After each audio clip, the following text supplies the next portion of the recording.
Hey guys, it's Jess, and I'm super excited to be back with another project for the Trinity Stamps design team. Today I'm going to be using this absolutely gorgeous floral image from the Love You Bunches stamp set. This was part of the January release called Crafty Hugs, and I couldn't love this floral image anymore. It's super pretty. I love that it has a couple extra pieces that you can add on as you need to or to create your own background, and then it even has some pretty script sentiments as well. So I decided to go ahead and pop this into my mini MISTI, and I'm using some black hybrid ink to go ahead and ink this up. Now I knew I was going to be doing some ink smooshing, one of my favorite techniques, and so I decided to use an ink that I knew would work with waters. This scrapbook.com hybrid black ink is perfect for using with waters, but I've actually had really good luck with it with alcohol markers as well. All right, so I'm going to go ahead and do my ink smooshing. Pardon my really dirty and destroyed craft mat, but I'm going to keep using that sucker until it is not good anymore, and it's still going strong. All right, so I'm using a few colors of Distress Oxides here, and I am just smushing them right onto my craft mat. I'm using Twisted Citron, Cracked Pistachio, and Peacock feathers, and then I spritz them with a little bit of water from the Distress sprayer. Now I'm using the back of the stamp set packaging, so the part you peel off, like to get to the stamps, and I'm just like plopping it right into the ink there, and then using that to transfer the ink directly to my page. Now, I would probably recommend using watercolor cardstock for this. I didn't, but there's a chance that your cardstock may pill up or warp pretty badly if you use it with water, and it's really not intended for water. So if you have problems with that, just make sure you use a watercolor cardstock, or even just a heavier duty cardstock might work as well. So I decided I didn't want to waste my ink that I had on my mat. I did put quite a bit down, so I just went ahead and kept ink smushing. I like to do this, and then I have backgrounds ready to go in case I want to create something else, and I don't have to do that ink smushing part again. I could just go ahead and stamp right over it, or die cut out of it, or just use it as a background for a card, and the work is already done for me, which is really awesome. I don't like to waste anything, so this is always a good choice for me to use up that extra ink. All right, so once I got two backgrounds, or three really, because that is a full height sheet, I guess. It's 11 inches. So technically it would be three card fronts. I went ahead and cleaned up my mess and got to heat setting my panel. Now you could certainly just set this aside to dry, let it air dry, and it would be totally fine, but I was kind of in a rush. So I did spend some time heat embossing this one. All right, so once I did my heat setting and everything was nice and dry, I did decide to go ahead and create a little border panel or a mat for my front image.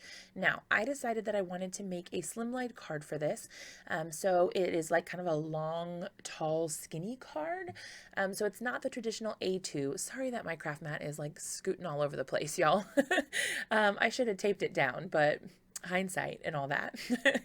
All right, so I'm using the peacock feathers because I used that in my ink smushing, so it'll be a perfect color coordination. And I'm just doing the edges. No need to waste ink doing the whole panel since it's going to be covered up by that bit of white anyway. So I like to do just a 1/4 inch difference in the size for each of the layers. I find that that gives a nice like 1/8-ish border all the way around, and that works really well for me. So then I decided to go ahead and use the sentiments from this stamp set. I used the Hello and I Love You bunches, and I'm stamping those again in the black ink. This is a nice crisp ink, so it works perfectly for this. I like that I can use the same ink for multiple things, and I don't have to get a different ink out for everything. That's always good for me. The less supplies I need, the better. And you can see I'm using my original size MISTI here rather than the mini MISTI, just because the card is longer and I wanted to be able to fit that in. But you could totally use a mini MISTI or even just stamp it with an acrylic block. But Lord knows, if you follow my channel, I am no good at stamping with acrylic blocks, so I avoid doing that unless I have to.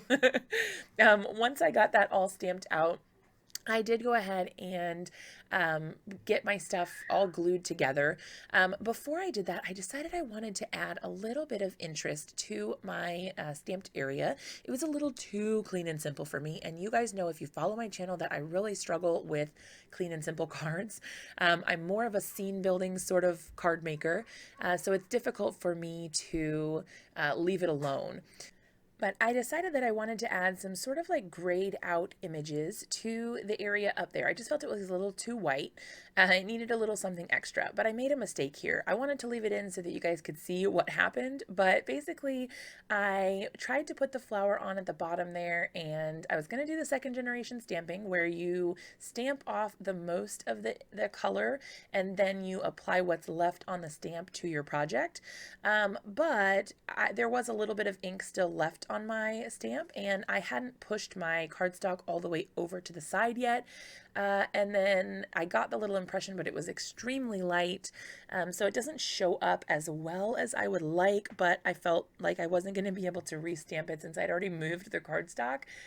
So I just left it and called it a day. It's still there. It's just hard to see in the photographs. Like in person, you can see it just fine. And so I wasn't really too worried about it, but in the video and in the photographs, it's a little hard to see. All right. So I decided to go ahead and work on laying out my card. You can see I have my stamped image on the back there. I just wasn't happy with the impression that I had gotten. So I think you saw earlier that I just flipped it over and did it again.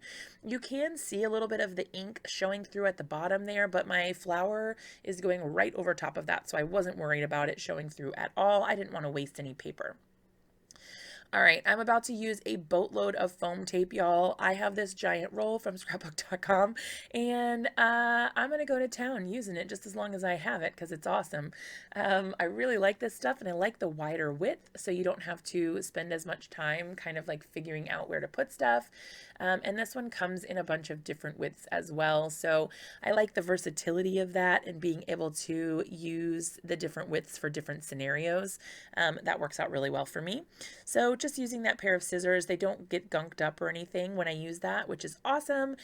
So I'm putting like a ton of foam tape on this. I probably could have used a lot less, and feel free to use a lot less on your project, but alas, this is what I did. All right, so peeling the backer off of all of those little bits of foam tape.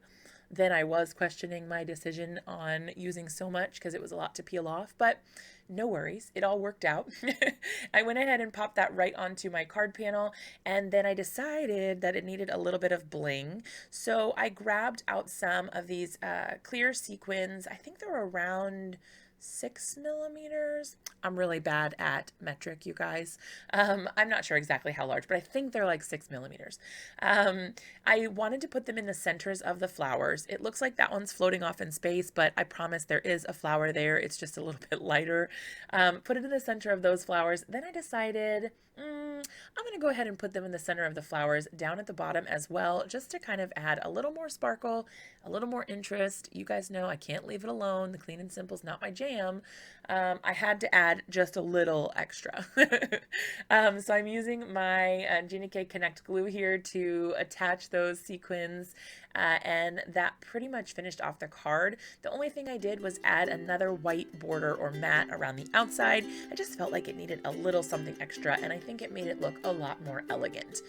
All right, you guys saw a look at the final card. I hope you love it. Be sure to leave me a comment and let me know what you think. Give the video a big thumbs up if you liked it, and be sure to subscribe to my channel if you're not already a subscriber. I'll see you guys in another one really soon.